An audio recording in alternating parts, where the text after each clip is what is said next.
அழகாக பேச்சு. திருமணத்திற்கு அப்புறம் மனைவிங்கிற ஒரு உறவு வந்ததுக்கு அப்புறம் தாங்க ஆணுக்கு ஒரு கெத்து, ஒரு மரியாதை. நான் இந்த இடத்துல கேட்கிற பெண்கள் கிட்ட நிறைய கொஸ்டின் கேட்டாங்க. ஆண்கள் கிட்ட கேட்கிற, திருமணமான ஆண்கள் கிட்ட கை தூங்க பார்க்க, கல்யாணமான ஆண்கள் எல்லாரும் இருக்கிறீங்கல்ல, ஒரே ஒரு கேள்வி. அம்மா சமையல் நல்லா இருக்குமா, பொண்டாட்டி சமையல் நல்லா இருக்குமா? அம்மா அம்மா அம்மா எங்க பொண்டாட்டிக்கு என்ன ஒரு ஓட்டு கூட உள்ளல? அம்மா சமையலா பொண்டாட்டி சமையலா? அம்மா எல்லாருமே. ஆனா உண்மையிலே செட்டியாபத்து அருமையான ஒரு ஊர். இங்கேயாவது அம்மா சமையலுங்கிறீங்க. முந்தானத்து பரமக்குடியில் ஒரு பட்டிமன்றம், இதே கேள்விதான் கேட்டேன். அம்மா சமையல் நல்லா இருக்குமா, பொண்டாட்டி சமையல் நல்லா இருக்குமான்னு. கீழே இருந்து ஒருத்தர் படார் நினைச்சு வேலைக்காரி சமையல் தான் நல்லா இருக்கும்ட்டார். அதுக்கு இது எவ்வளவோ பெட்டர். ஆனா அம்மா சமையலுக்கும் பொண்டாட்டி சமையலுக்கும் என்ன வித்தியாசம்? சாதாரண தக்காளி சோறு பிரியாணி மாதிரி இருந்துச்சுன்னா அம்மா சமையல், பிரியாணியே தக்காளி சோறு மாதிரி இருந்துச்சுன்னா அதான் பொண்டாட்டி சமையல். கரெக்டா? இன்னும் சொல்ல போறேன், ஹால்ல உட்கார்ந்துருக்கீங்க, தோசை சுட்டு சுட்டு சுட்டு உங்க தட்டுக்கே வருதுன்னா என்ன அர்த்தம்? கிச்சன்ல உங்க அம்மா தோசை சுட்டுட்டு இருக்காங்கன்னு அர்த்தம். இதுவே பிச்சைக்கார மாதிரி தட்டு எடுத்து நீங்களே கிச்சனுக்குள்ள போய், அம்மா தாயே ஒரு தோசை போடுமா, உசுரை காப்பாத்தணுமா அப்படின்னா என்ன அர்த்தம்? உங்க பொண்டாடி தோசை விட்டுறான்னு அர்த்தம். ஒரே வார்த்தை தான். அம்மா கேட்கறதுக்கும் மனைவி கேட்கறதுக்கும் வித்தியாசம் இருக்குது. உடம்பு எப்படிப்பா இருக்கு அம்மா, உடம்பு எப்படி இருக்கு மனைவி. பாசத்தை வீசுனா அம்மா, பாத்திரத்தை வீசுனா அதான் பொண்டாட்டி. சொல்றாங்களா இல்லையா? ஆனா ஒருத்தர் எங்க வீட்டு பக்கத்துல ஒருத்தர் வந்து சொன்னார், கரும்பு கடைக்காரு பொண்ணை கட்டி என் வாழ்க்கையே போச்சு மேடம்னாரு. ஏங்க கரும்பு கடைக்காரர் நான் நினைச்சேன்னா ஜூஸ் போட்டு குடிக்கலாம், அதெல்லாம் ஜூஸை தான் குடிக்கிறோம். கோவம் வந்தா 2 அடி அடிச்சா கூட பரவாயில்ல மேடம், போடு சக்க மாதிரி புளிஞ்சு எடுத்துருதா, வலி தாங்க முடியலன்னாரு. இன்னொருத்தர் வந்து சொன்னார், டாக்டர் பொண்ணை கட்டிட்டு என் வாழ்க்கையே போச்சுன்னாரு. டாக்டர் பொண்ணு என்னங்க பிரச்சனை, கோவம் வந்தா 2 அடி அடிச்சா கூட பரவாயில்லக்கா, இத்தா தண்டி ஊசி இருக்கு, சதக்குன்னு வந்து ஒரு குத்து குத்திருதா, வலி தாங்க முடியலன்னாரு. ஆனா கடைசியா வந்த ஒரு மனிதன், டீக்கடை மாஸ்டர் பொண்ணை கட்டி நான் ரொம்ப சந்தோஷமா இருக்கேன்னாரு. சூப்பர், நினைச்ச உடனே டீ போட்டு கொடுப்பாங்களான்னு. என்ன இல்லம்மா, எப்ப அடிக்க வந்தாலும் லைட்டா ஸ்ட்ராங்கா அப்படின்னு கேட்டுதான் அடிப்பா, பட் அந்த டீலிங் எனக்கு ரொம்ப பிடிச்சிருக்கு அப்படின்னாரு. ஆனா பெண்கள்லாம் என்ன எதிர்பார்க்கிறோம் தெரியுமா? 10 பவுன் தங்கம் கொடுத்தா தான் அவன் ஆண்மகனா? தங்கம் கொடுக்க வேண்டாங்க, கடைசி வரைக்கும் எங்களை தங்கம் மாதிரி பார்த்துக்கிட்டா அந்த புருஷனே எங்களுக்கு போதும் தான் நினைக்கிறாங்க. ஒரு குழந்தை கொடுத்தா தான் அவன் ஆண்மகனா? இல்லைங்க, கடைசி வரைக்கும் எங்களை குழந்தை மாதிரி பார்த்துக்கிட்டா அவன் தான் சரியான ஆண்மகன். நான் இந்த இடத்துல கேட்குறேங்க, இந்த பணம் வச்சிருக்கீங்கல்ல, பொதுவாக சேமிக்கக்கூடிய பழக்கம் பெண்கள் கிட்ட அதிகமாக இருக்கும். அக்கா நீங்கெல்லாம் உங்கள் வீட்டுக்காரருக்கு தெரியாமல் பணத்தை எங்கக்கா வைப்பீங்க? கடுகு டப்பால, சேலை முந்தானக்குள்ள, வேற எங்கெல்லாம் வைப்பீங்க? பாட்டி எங்க வைப்பீங்க பணம்? டப்பாலையா, சுருக்கு பையிலையா? ரைட்டு. ஆனா ஒரு டிப்ஸ் நான் சொல்றேன், தயவு செய்து நோட் பண்ணிக்கோங்க. இந்த இடத்துல பணத்தை வச்சா ஜென்மத்துக்கு உங்க வீட்டுக்காரரால கண்டுபிடிக்க முடியாது. புது பாயிண்ட். எங்க வைக்கணும் தெரியுமா? கடுகு டப்பா, வெந்தய டப்பா, சேலை முந்தான, இதெல்லாம் எல்லாம் விட்டுருங்க, உங்களுடைய கல்யாண ஆல்பத்துல வைங்க, ஜென்மத்துக்கும் யாரும் எடுக்க மாட்டாங்க. ஆமாவா இல்லையா?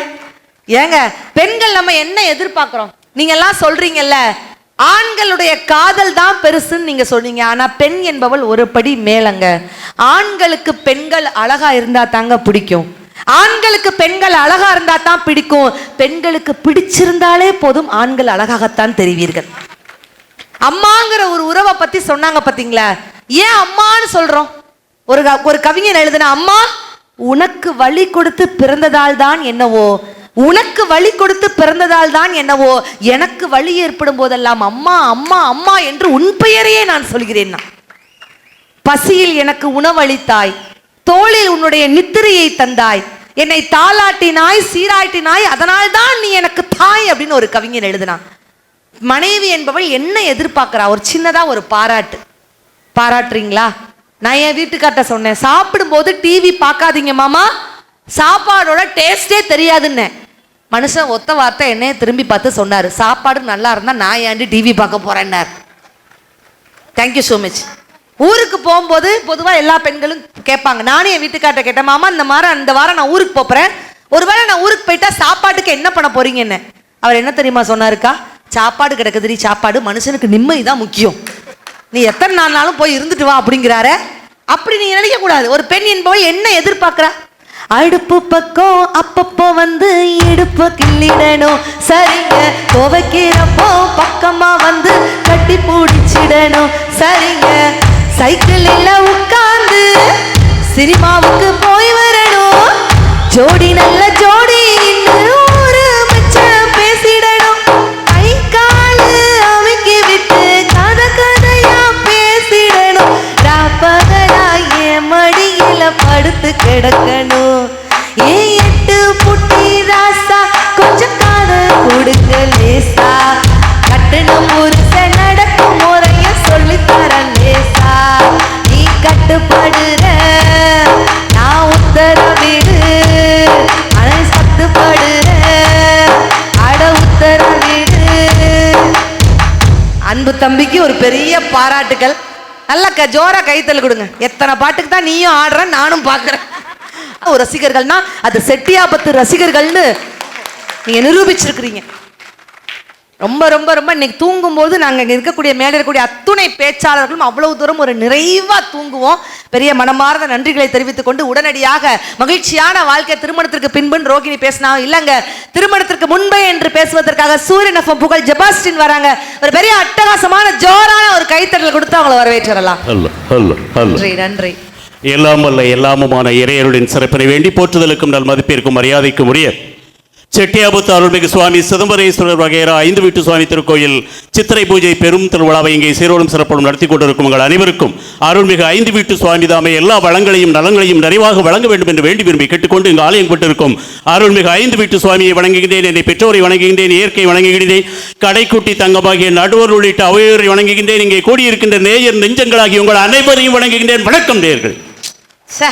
பொன்னையும் நாடார் பொருளையும் நாடார் தன்னையும் நாடார் தந்திடும் நாடார் 60 கோடி மாந்தரை தேடி அவரது வாழ்வில் அமைதியை நாடி அமைதியை நாடி அல்லும் பகலும் சிந்தனை செய்தார் அவரம்மா. அவர் ஆக்கிய வழியில் ஆக்கிய தலைவன் எவனம்மா. அல்லும் பகலும் சிந்தனை செய்தார் அவரம்மா. அவர் ஆக்கிய வழியில் ஆக்கிய தலைவன் எவனம்மா. நர்மதையாற்றின் கரையில் பிறந்தார் காந்தி மகான். எழில் நங்கை கங்கை மண்ணில் பிறந்தார் தேருபிரான். தென்பாண்டி தென்றல் தமிழ் மகள் வைகை தென்றலில் பிறந்தார் சிவகாமி மைந்தன் சிவகாமி மைந்தன். கல்வி கூடம் அத்தனையும் அவர் பேர் சொல்லும். அவர் கள்ளம் கபடம் இல்லாதவர் என ஊர் சொல்லும் என்று அற்புதமாக உலகத்தில் தலைவர்கள் என்று எத்தனையோ பேர் இருந்தாலும் இந்த உலகத்தின் எந்த மூலையில் நின்று கொண்டும் பெரும் தலைவர் என்று சொன்னால் ஒரே ஒருவர் தாங்க. அவர்தான் நம்முடைய அப்பச்சி கர்ம வீரர் காமராஜர். உற்சாகமான கைத்தட்டு கொடுக்கலாங்க. எப்பேற்பட்ட தலைவர். போர்பந்தரில் பிறந்தாலும் போரை விரும்பாதவர் தான் மகாத்மா. போர்பந்தரில் பிறந்தாலும் போரை விரும்பாதவர் தான் மகாத்மா. விருதுநகரில் பிறந்தாலும் விருதுகளையே விரும்பாதவர் தான் அப்பச்சி காமராஜர் ஐயா அப்படின்னு சொன்னா. பிழைப்புக்காக அரசியல் நடத்துபவர்கள் மத்தியில் பிழையின்றி அரசியல் நடத்திய ஒரே உத்தம தலைவர் நம்முடைய கர்ம வீரர் இல்லையா? ஓட்டுக்காக அரசியல் நடத்தும் தலைவர்கள் மத்தியில் மக்களின் ஓட்டு வீடுகளுக்காக வாழ்ந்து காட்டிய உத்தம தலைவர் அதாங்க சான்றோர் குலம் என்று நமக்கு இன்னொரு பெயர் உண்டு. சான்றோர் குல மக்கள் நாம் எல்லாம். அதுக்கு என்ன பெருமை தெரியுமா? 4 நண்பர்கள் இருந்தாலும் நாடார் நண்பர்களா இருக்கணும்பாங்க. இதுதாங்க நம்மோட பெருமை இல்லையா? ஊரில் அன்னாசி பழங்கள், அதாவது சொல்லுவாங்க அன்னாசி பழங்கள் இல்லாத கடைகள் கூட உண்டு. ஆனால் இந்த உலகத்தில் அண்ணாச்சி கடைகள் இல்லாத உலகமே கிடையாது என்றால் இல்லையா? அழகா சொல்லுவாங்க, கடவுள் 2 பேர்கிட்ட தான் தராச கொடுத்திருக்கிறார். ஒன்னு அந்த நீதியை வழங்கக்கூடிய நீதி தேவதை கிட்ட, 2வது நம் சத்திரியகுல நாடார் வம்சத்துக்கிட்ட அந்த தராச கொடுத்திருக்காரு அப்படின்னு சொன்னா, என்றைக்குமே நாடார்குல வம்சத்துக்காரங்க உழைப்பாளிகளாக உழைப்பை மட்டுமே பெண்களை பாருங்க, பெண்கள் முதற்கொண்டு கடையில ஒரு வியாபாரியா இருப்பாங்க. ஆமாவா இல்லையா? பெண்கள் கூட உழைக்கும் வர்க்கமா இருப்பாங்க. துணை பெண் தங்கங்களுக்கும் ஒரு பெரிய மனமார்ந்த வாழ்த்துக்களை இந்த நேரத்தில் சொல்லிக் கொள்வதில் மகிழ்ச்சி அடைகிறோம். அப்பேற்பட்ட எல்லாவற்றையும் சொல்லி வரும்போது ஒரு இடத்தையும் நினைவு கூறணும். அப்பேற்பட்ட அந்த உத்தம தலைவர் கல்யாணம் முடிச்சார் ஐயா? முடிக்கல. உண்மைதானே? அதனாலதான் அவர் இவ்வளவு பேரும் புகழும் வாங்க முடிஞ்சது. என்னைக்கு ஒருத்தன் கல்யாணம் முடிஞ்சானோ அன்னைக்கு அவன் சோலி முடிஞ்சது. அது ஆணா இருந்தாலும் சரி, பெண்ணா இருந்தாலும் சரி. ரொம்ப சிம்பிளா சொல்லுங்க, நீங்க எந்த சாதனை பண்ணனாலும் கல்யாணத்துக்கு முந்தி பண்ணிக்கிடுங்க. கல்யாணத்துக்கு அப்புறம் ஒரு சேனலை கூட மாற்ற முடியாது டிவியில. ஏன் பாவியா 24 மணி நேரம் என் பொண்டாட்டி கையில தாங்க ரிமோட் இருக்கு. லொடக்கு லொடக்கு லொடக்கு. நான் கேட்ட ஏட்டி உனக்கு என்ன அழுத்து போலியானே? உங்களையும் கட்டி 25 வருஷம் ஆச்சு, எனக்கு என்ன அழுத்தா போச்சுங்க. கெட்டின புருஷனு ரிமோட்டு ஒன்னா. நான் ஒரு யோசனை பண்ணுவோமா, இவன் பாத்ரூமுக்கு போகும்போது நமக்கு ரிமோட்டு கிடைக்கும், ஒரு 10 நிமிஷமாவது பயன்படுத்திக்கலாம்னு நினைச்சு காத்துக்கிட்டே இருப்பேன். பாதவத்தி பாத்ரூமுக்கு போகும்போது கொண்டையில சொருகிட்டு போயிருந்தாமா ரிமோட்டை. எவ்வளவு வேதனையா இருக்கு. கல்யாண வாழ்க்கை நிம்மதியா? நாங்க கல்யாணத்துக்கு முந்தி இப்ப இளைஞர்கள்லாம் நிறைய பேர் உற்சாகமா இருக்காங்க. சூரக்கோட்டை சிங்கக்குட்டி மாதிரி இருக்காங்க. கல்யாணம்னு ஒண்ணு முடிஞ்சதுன்னா பாளையங்கோட்டை பன்னிக்குட்டியா இருந்தோம், அருப்புக்கோட்டை ஆட்டுக்குட்டியா இருந்தோம், சிவராஜ மாதிரி நாகர்கோயில் நாய்க்குட்டியா இருந்தோம். என்னைக்குமே எங்களுக்கு வாழ்க்கையை பூரா குழி தோண்டி புதைச்சதுல என்னங்க மகிழ்ச்சி இருக்கு. ஆனா இவங்க கேட்காக எதுக்கு கல்யாணம் முடிக்கேன்னு அந்த இடத்துலதான் சிக்கல். எங்க தாய் கிழவி அந்த வேலையை பார்த்து எல்லாம் ஊர்ல உலகத்துல உன் வயசு போயெல்லாம் கல்யாணம் முடிச்சிட்டான், நீனும் முடி. சில பேர் பிள்ளையும் பெத்துட்டான்ட்டு நம்மளை கிளப்பி விடுறது அவ்வளவுதான். நானும் கொஞ்சம் பொறுத்து பார்த்தா ஓரளவுக்கு மேல முடியல. 30 வயசு போகும்போது எல்லாருக்கும் சிக்கல் ஆயிரும். உடனே அவர் சொன்ன ஒரு வார்த்தை, ஏம்மா நம்ம குடும்பத்துக்கு ஏற்ற மாதிரி நீ ஆசைப்பட்டதுனால ஒரு அன்பா பண்பா பாசமா நேசமா ஒரு நல்ல பிள்ளையா ஒரு அடக்கமான பிள்ளையா பாருங்க. இதுல ஏதாவது தப்பு இருக்கா தங்கம்? இல்ல. இதே தான் மறுநாள் புரோக்கர் வந்தார். அவர்கிட்ட இதே பதில தான் சொன்னேன். எனக்கு ஏற்ற மாதிரி எங்க குடும்பத்துக்கு ஏற்ற மாதிரி அன்பா பண்பா நேசமா ஒரு அடக்கமான பிள்ளையா பாருன்னு. ஊருக்கு வடக்க சுடுகாட்டு கூட்டு போயிட்டான் ஒருவருண்டு. இது போன மாசம் அடக்கமான பிள்ளை, இது போன வாரம் அடக்கமான பொண்ணு, இது நேத்து சுட சுட அடக்கமான பொண்ணு. ஊர்ல ஒரு வயலைக்கும் அடக்கம் இல்லை. நானே அழகா சொன்னாங்க, பூ முடித்த கூந்தல் பழைய நீளம் இருக்குதா, இப்போ பொம்பளைங்க எல்லாத்துக்கும் உருவம் இருக்குதா, கழுத தேஞ்சி கட்டரும்பாட்சி நாட்டிலே பெண்கள் காரியத்தை ஆம்பளை பார்க்கிற வீட்டிலே, அதுக்கு இப்படித்தான் இருக்க வேணும் பொம்பளை, இப்படித்தான் இருக்க வேணும் பொம்பளை. இங்கிலீஷ் படித்தாலும் இந்த தமிழ்நாட்டிலே இப்படித்தான் இருக்க வேணும் பொம்பளை. நான் ஆணுக்கு மட்டும் சொல்லலாமா, பெண்கள் மகிழ்ச்சியா இருக்கலாமா? கல்யாணத்துக்கு முன்னாடி கல்யாணத்துக்கு அப்புறம் மனசாட்சி தொட்டு சொல்லுங்க, எந்த பெண்களா சந்தோஷமா இருக்கலாமா? உங்க அப்பா அம்மா வீட்டுல தேவதை மாதிரி இருந்துப்பீங்க, அப்படித்தானே தங்கங்களா? கல்யாணத்துக்கு முந்தி உங்க அப்பா அம்மா வீட்டுல தேவதையா இருந்துப்பீங்க, உங்களை தாங்குவார் இல்ல தடுக்கும், அப்படி இருக்கும். அப்படித்தானமா? நீ சாப்பிட்ட தட்டை கூட கழுவ வேண்டாம், அவ்வளவு பாசமா. நீ 8 மணிக்கு எந்திரிச்சாலும் கேட்பாரு கிடையாது. ஏன்னா இந்த பெரியில போவான கல்யாணம் முடிச்சுட்டு படுத பாடு இல்லை. உண்மைதானம்மா? நீங்க எதிர்பார்த்த மாதிரியே அந்த மாப்பிள்ளை வருவான். அவ்வளவும் பாருங்க குடிகார கோஷ்டிகள். உண்மைதானே? யாருக்கு கோயில் கட்டுகிறோமோ இல்லையோ, இந்த குடிகார கணவன்களோடு குடும்பம் நடத்தக்கூடிய பெண்களுக்கு கோயில் கட்டணும். உண்மைன்னா கையை தட்டுங்க. உண்மை. அன்னைக்கு ஒரு மேடையில் பேசிக்கிட்டுங்க, ஒரு நாய் படுத்து கிடக்கு, பக்கத்தில் ஒரு குடிகாரப்பை வந்து படுக்க. அந்த நாய்க்கு கோவம் வந்துட்டு, சூற போய் படு, எத்தி தள்ளு அப்படின்னு. இவனுக்கு கோவம், ஊர்க்காரப்பை தான் வெறுத்து தள்ளுதானா, உனக்கு ஏன்னா ஏன் நாயா என் மேலே என்ன பிடிக்கலன்னொடனே அது தெளிவாக சொல்லிச்சு, இன்னும் கொஞ்ச நேரத்தில் உன் பொண்டாட்டி வருவா, குடிகார நாயாண்டு என்னை போட்டு திட்டிக்கிட்டடாப்பா. அப்போ அந்த நாய் கூட மதிக்காதவங்க கூட குடும்பம் நடத்தி இந்த பெண்களே உங்களுக்கு மகிழ்ச்சின்னு சொல்ல முடியுமாமா? நான் ஒரு அண்ணனை பார்த்து சொன்னேன், அண்ணன் குடிக்காதீங்கன்னு, குடிச்சா உடம்பு கெட்டு போயிருந்தேன். ஒரு பட்டிமன்ற நடுவர், சமுதாயத்தை திருத்த வேண்டிய பொறுப்பு நமக்கு இருக்குது. எங்க கோவில்பட்டி பஸ் ஸ்டாண்ட்ல போய் இறங்குறேன், செம போத. சரி அண்ணே, குடிக்காதீங்கன்னு, குடிச்சா உடம்பு கெட்டு போயிரும். சரி. மனுஷன் திரும்ப என்னைய பார்த்து சொன்னாரு, குடிச்சா உடம்பு கெட்டு போயிரும், குடிக்காட்டி சரக்கு கெட்டு போயிரும் தங்கச்சினாரு. அண்ணே ஏனே அப்படி தள்ளாடுறீங்க? அவர் சொல்றாரு, நாங்க தள்ளாடினா தான் கவர்மெண்ட் ஸ்ட்ராங்கா இருக்கும், நாங்க ஸ்ட்ராங் ஆயிட்டா கவர்மெண்ட் தள்ளாடிரும், பரவாயில்லையாங்கிறார். எந்த அளவிற்கு இப்படிப்பட்ட அதான் உண்மை. அனுபவத்துல சொல்லிட்டு இருக்காரு. இப்ப வேற ஒண்ணு இல்லைங்க, அந்த கல்யாண காட்சிகளையே நினைச்சு பாருங்க. ஒரு காலத்துல பாட்டு சொல்லுவாங்க, வாராயன் தோழி வாராயோ மணப்பந்தல் காணவாராயோ மணமேடை கண்டு உறவே காணும் திருநாளை காணவாராயோ வாராயன் தோழி வாராயோ மணப்பந்தல் காணவாராயோ. பெரியவங்களுக்கெல்லாம் தெரியும் அந்த புள்ள குறிஞ்ச தலைமுறாம அப்படி அவையடக்கமா வரும். அச்சம் மடம் நாணம் மலராத பெண்மை மலரும் முன்பு தெரியாத உண்மை புரியும் மயங்காத கண்கள் மயங்கும் முன்பு விளங்காத கேள்வி விளங்கும் இரவோடு நெஞ்சம் உருகாதோ இரண்டோடு மூன்று சேராதோ இரவோடு நெஞ்சம் உருகாதோ இரண்டோடு மூன்று சேராதோ வாராயன் தோழி வாராயோ மணப்பந்தல் காணவாராயோ. அப்படி அச்சம் மடம் பெரிய நாணம் கைத்தட்டல் கொடுத்துடலாம் இந்த பாடல்.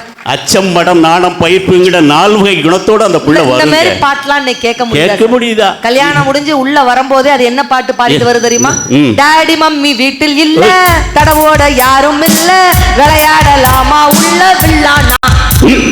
அது பரவாயில்ல, அதை கூட படிச்சா பரவாயில்ல. என் தங்கச்சி ரோஹிணி படிச்ச பட்டதான் படிச்சுக்கிட்டு வரா. இப்போ மாப்பிள்ள அங்க மனமேடையில பதறிக்கிட்டு உட்காந்துருக்கான்.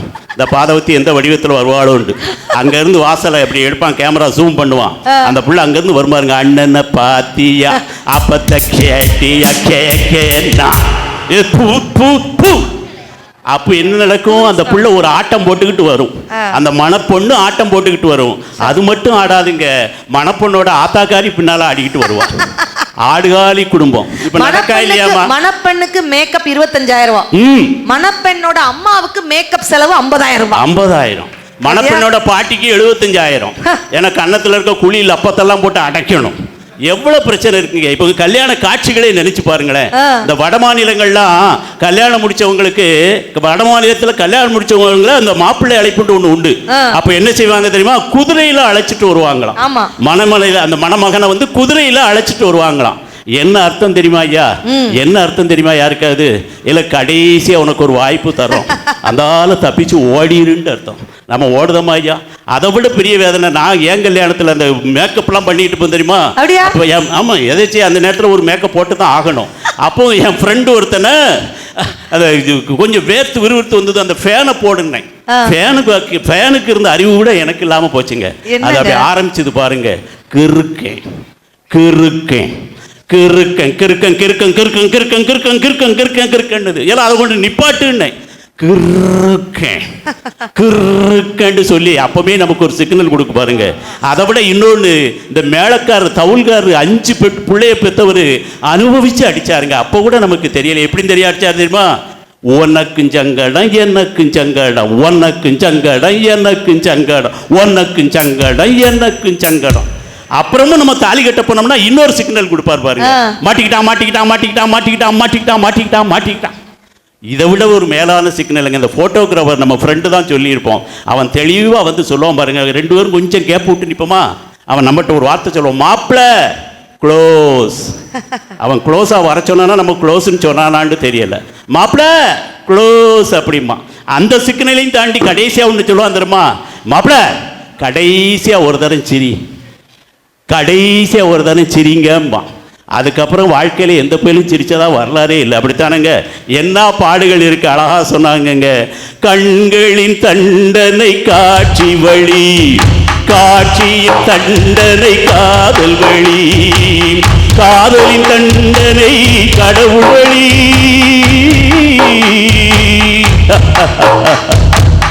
காதலின் தண்டனை கடவுள் வழி, கடவுளை தண்டிக்க என்ன வழி? 2 மனம் வேண்டும், இறைவனிடம் கேட்பேன். நினைத்து வாழ ஒன்று, மறந்து வாழ ஒன்று.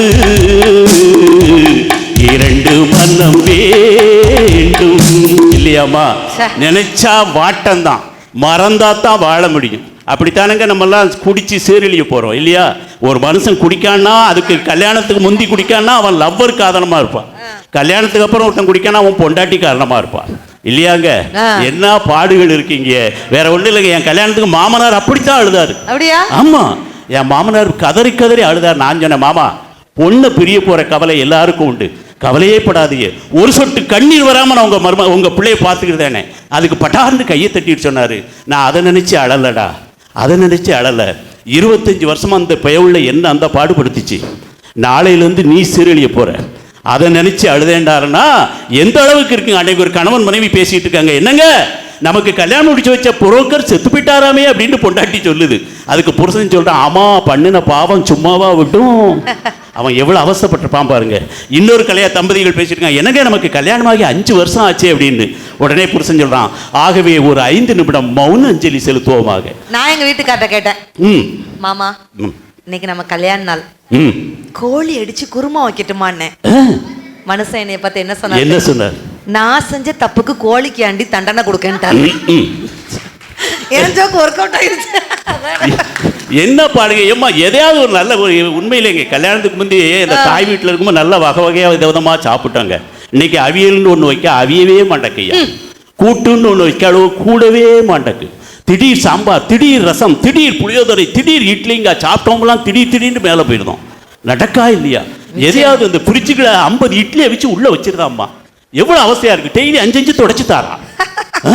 அன்னைக்கு பிரிச்ச திறக்க 2 சேலை உள்ள தொங்கிக்கிட்டு கிடக்கு. ஏட்டி பிரிச்சுக்களை கொண்டு சேலையை போட்டிருக்கேன்னா எடுத்து கட்டினா குழு குழுன்னு இருக்கும்லாப்பா. நான் ஒரு யோசனை பண்ணியிருக்கேன், இவ்வளவு 2 நாள் தூக்கி பிரிச்சுக்களை வைக்கணும், நமக்கும் குழு குழுன்னு இருக்கும்ல. எந்த அளவுக்கு வேதனையா இருக்குங்க. அன்னைக்கு ஒரு புளிக்குழம்பு வச்சிருந்தாமா, சாப்பிட்டுட்டு நான் பாட்டுல போயிருக்கணும். என் நாக்குல சனி, அவளை பாராட்டுவோம்னு நினைச்சேம்மா. போன மாசம் வச்சிருந்தே ஒரு புளிக்குழம்பு அதே மாதிரி சூப்பர் டேஸ்ட் அப்படின்னு, அதே குழம்பு தான் தின்னுட்டு போறோம் அப்படிங்க. இந்த கண்டுபிடிச்ச பயவோடய தேடிக்கிட்டு இருக்கேங்க. எவ்வளவு வேதனையா இருக்குங்க. எல்லாம் பாருங்க, சப்பாத்தி கூட சரியா இல்லை. அன்னைக்கு சப்பாத்தியை பிடிச்சி இழுக்க, என்ன பிடிச்சி சப்பாத்தி இழுக்கு, சப்பாத்தியை நான் இங்கே இழுக்க, என்ன பிடிச்சி சப்பாத்தி அங்கே இழுக்கு. கிச்சன்ல இருந்து கெக்கெண்டு பல்ல காட்டிக்கிட்டு இருக்க ஒரு ஆம்பளை கோவம் வருமா வராதா? பிச்சு விடுவோம் பிச்சு அப்படின்னு. ஆமா, இவர் சப்பாத்தியை பிக்க முடியல, என்ன பிச்சு கிழிச்சிருவாரு அப்படிங்க. எவ்வளவு வேதனைகளுக்கு அனுபவிச்சினோம். பெண்ணை படைக்காதே பிரம்மனே பாவமான்களே, பரிதாபம் நாங்களே. பெண்ணை படைக்காதே பிரம்மனே பாவமான்களே, பரிதாபம் நாங்களே. எந்த மடையதோ சொன்னான் சொர்க்கமாம், பெண்கள் உலகமே நரகமே. ஒரு மூடன் கதை சொன்னான், என் கதை அதுதான். இல்லையாங்க, வேதனையில கிடக்குங்க. என்னைக்காவது நிம்மதி மகிழ்ச்சி இருக்கா? ஏமா டிவியில விளம்பர இடைவேளை இல்லைன்னா எங்களுக்கு சோறு தண்ணி குடிப்பேடாமா? பொண்டாட்டி மார்ட்டெல்லாம் நான் கேட்குறேங்க, விளம்பர இடைவேளைன்னு ஒன்று இல்லைன்னா புருஷனுக்கு சோறு தண்ணி உண்டா? அதுக்கு பேர் வெறும் விளம்பர இடைவேளை இல்லை. என்னாச்சு? புருஷனுக்கு சோறு விளம்பர இடைவேளை, புருஷனுக்கு குழம்பு விளம்பர இடைவேளை, புருஷனுக்கு கூட்டு விளம்பர இடைவேளை. நான்லாம் என்னைக்குமே அந்த விளம்பர இடைவேளைக்கு தான் உள்ள போவேன்.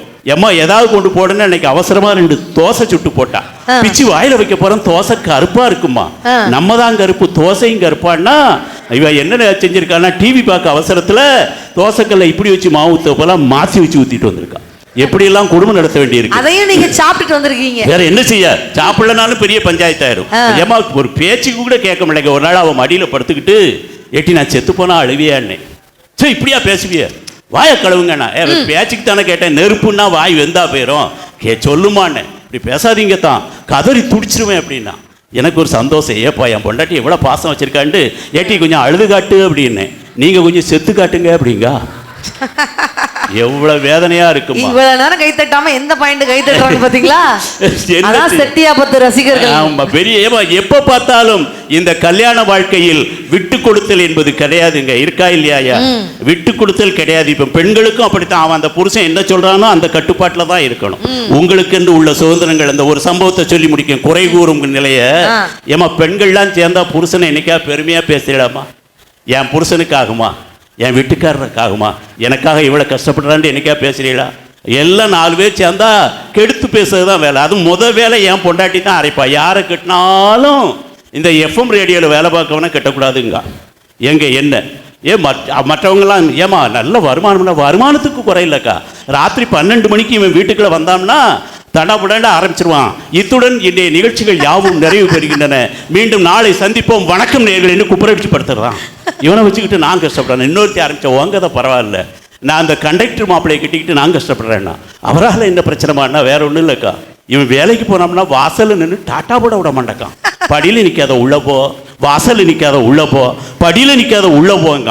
அவனால் கஷ்டங்க. இன்னொருத்தி சொன்னான் அந்த வாத்தியார் மாப்பிள்ளையை கட்டிட்டு கஷ்டப்படுறேன். அவரால் என்ன பிரச்சனைனா வேற ஒன்றும் இல்லை. பள்ளிக்கூடத்தில் ஹோம்ஒர்க் செய்யலைன்னா அந்த பெருளை பெஞ்சு மேலே ஏற்றுதாரு. நான் சோத்துக்கு உப்பு போடலன்னா என்னையும் பெஞ்சு மேலே ஏறுங்காரு. இவரால் நான் கஷ்டப்படுறேன். இன்னொருத்தி சொன்னான் வேற ஒன்றும் இல்லைக்கா, நான் அந்த ஃபயர் சர்வீஸில் வேலை பார்க்க பையில கட்டிக்கிட்டு நான் கஷ்டப்படுறேன். அவரால் என்ன பிரச்சனைனா வேற ஒன்றும் இல்லை. நான் சோத்தை பொங்கினாலும் சரி, குழம்பு வச்சாலும் சரி, பிள்ளைக்கு பால் காய்ச்சினாலும் சரி, ஒரு காப்பி குடிப்பேன்ட்டு காப்பி போட அடுப்பை பற்ற வச்சாலும் சரி, உடனே தண்ணியை ஊற்றி அணைச்சிப்பட்டு தான் பேதியில் போவான். இவனால் எனக்கு கஷ்டம். இன்னொருத்தி சொன்னா உங்கதை பரவாயில்லக்கா, நான் அந்த கபடி விளையாட்டு வீரரை கட்டிக்கிட்டு நான் கஷ்டப்படுறேன்னா அவரால் என்ன பிரச்சனை வேற ஒன்றும் இல்லைக்கா. அந்த பேர் ராத்திரி வீட்டுக்குள்ள வரும்போதே கபடி கபடி கபடி கபடி கபடி கபடி கபடி கபடி கபடி தொட்டுட்டு வெளியே ஓடி போயிட்டு தான் தினசரி. இவனை வச்சுக்கிட்டு நான் கஷ்டப்படுறேன். எங்க வீட்டு பக்கத்துல ஒரு அக்கா இதே மாதிரி சொல்லி இந்த டிரைவிங் ஸ்கூல் நடத்துறவரை கல்யாணம் பண்ணி என் வாழ்க்கையே போச்சு காணிச்சு. டிரைவிங் ஸ்கூல் என்னங்க பிரச்சனை, நல்ல கலெக்ஷன் வருமே, அதெல்லாம் கலெக்ஷன் வரதாங்க செய்யுது. எப்ப பக்கத்துல போனாலும் 10 மீட்டர் இடைவெளி தேவை, 10 மீட்டர் இடைவெளி தேவைங்கிறாண்டி கல்யாணம் முடிஞ்சு 10 வருஷம் ஆகுது, இன்னும் வயிற்றுல ஒரு புழுப்பூச்சி கூட இல்லை அடிங்குது. நான் அந்த எலக்ட்ரீஷியனை கட்டி கஷ்டப்பட்டேன். நான் என்னமோ உனக்கு பிரச்சனை வேற ஒன்றும் இல்லை. அவன் பொண்டாட்டி மாதிரி கையால தொடும். அந்த பாவி போய் டெஸ்ட்னு ஒன்று வச்சிருக்கான். என்கிட்ட வந்து சப்பளை வரலை சப்பளை பத்தலங்க. இவனுக்கு என்னைக்கு சப்பளை வர நான் சப்பளை கொடுக்கங்க. இன்னொருத்தி ஆரம்பிச்ச உங்கதை பரவாயில்லக்கா, நான் அந்த அரசியல்வாதி மாப்பிள்ளையை கட்டிக்கிட்டு நான் கஷ்டப்படுறேன்னா ஏன் அவரால் உனக்கு என்னம்மா பிரச்சனைனா வேற ஒன்றும் இல்லைக்கா. கல்யாணம் முடிஞ்சு 6 மாசத்துல குழந்தை உண்டாயிட்ட சந்தோஷமா என் புருஷன்ட்ட போய் எத்தான் நான் முழுகாம இருக்கேன்னு இவன் உடனே சொல்றான் இது எதிர்கட்சிக்காரர்களின் சதிங்க. இவனுக்கு குழந்தை உண்டாயிருக்கேன், எதிர்கட்சிக்காரர்களின் சதிங்கான. கடைசியா ஒருத்தி ஆரம்பிச்சா எவனை கட்டினாலும் கட்டணும், இந்த யோகா மாஸ்டர் கிட்டக்கூடாதுன்னா. உனக்கு என்ன பிரச்சனைனா இவன் ராத்திரி வந்து உட்கார்ந்துக்கிட்டு ஆரம்பிச்சிருவாங்கக்கா. முதலில் வலது கையை மெதுவாக நீட்டவும், அடுத்து இடது கையையும் மெதுவாக நீட்டவும், அப்படியே பால் சொம்பு இருக்கும் மேஜை அருகே மெதுவாக செல்லவும், இப்போது மெதுவாக குனியவும், குனிந்து பால் சொம்பை 2 கைகளாலும் எடுத்து வாயை பிளந்து ஆவென்று அண்ணாந்து வாயில் பாலை ஊத்த வேண்டி இவன் சொல்லி முடிக்கக்குள்ள விடிஞ்சு போகுது. காலையில் பால்காரன் வந்து வாயில பாலை ஊத்திட்டு போயிடுறான். இப்படி குறைகள் சொல்லாதீர்கள், அழகாக சொன்னார்கள். சிங்கத்தின் கால்கள் பழுதுபட்டாலும் சீற்றம் குறைவதுண்டோ, சிந்தையும் செயலும் ஒன்றுபட்டாலே மாற்றம் காண்பதுண்டோ, மாற்றம் காண்பதுண்டோ. தங்கத்திலே ஒரு குறை இருந்தாலும் தரத்திலே குறைவதுண்டோ, உங்கள் அங்கத்திலே ஒரு குறை இருந்தாலும் அன்பு குறைவதுண்டோ. இப்படி வாழ்ந்து பாருங்கள், அது வாழ்க்கை. ஆனால் ஒரே ஒரு செய்தி கணவன் மனைவியாக இருப்பவர்களுக்கு சொல்கிறேன். ஒரு கணவனாகப்பட்டவன் தன் மனைவியை கண்கலங்காமல் பார்த்து கொள்ள வேண்டும். ஒரு மனைவியாகப்பட்டவள் தன் கணவனை கடன் வாங்காமல் பார்த்து கொள்ள வேண்டும். இது 2ம் நடந்தால் வாழ்க்கையில் மகிழ்ச்சி. இப்போது இருக்கிறதா? கண்கலங்காமல் வாழும் எந்த பெண்களும் இல்லை, கடன் வாங்காமல் வாழும் எந்த ஆண்களும் இல்லை. எனவே கல்யாண வாழ்க்கை என்பது நிச்சயமாக மகிழ்ச்சி கிடையாது. நமக்கு மகிழ்ச்சி மனநிறைவு என்பது திருமணத்திற்கு முன்பே முன்பே முன்பே என்று வாய்ப்பளித்த அனைவருக்கும் நன்றி கூறி விடைபெறுகிறேன். நன்றி, வணக்கம். வணக்கம் நேயர்களே. Super super. பலத்த கைத்தடல் கொடுத்துடலாம் ஜபாஸ் சாருக்கு. நிறைய விஷயங்களை சொன்னாரு, நிறைய பழைய பாடல்கள் பண்ணாரு. அதற்காகவே ஒரு பெரிய பாராட்டுக்கள் இந்த நேரத்தில் நம்ம சொல்லிக்கலாம். நிறைய விஷயங்கள் சொன்னாரு. ஆனா ஒரே ஒரு கேள்வி கேட்டாரு, யார் மனைவியின் சமையலை பாராட்டுவீர்கள்னு ஒரு கேள்வி.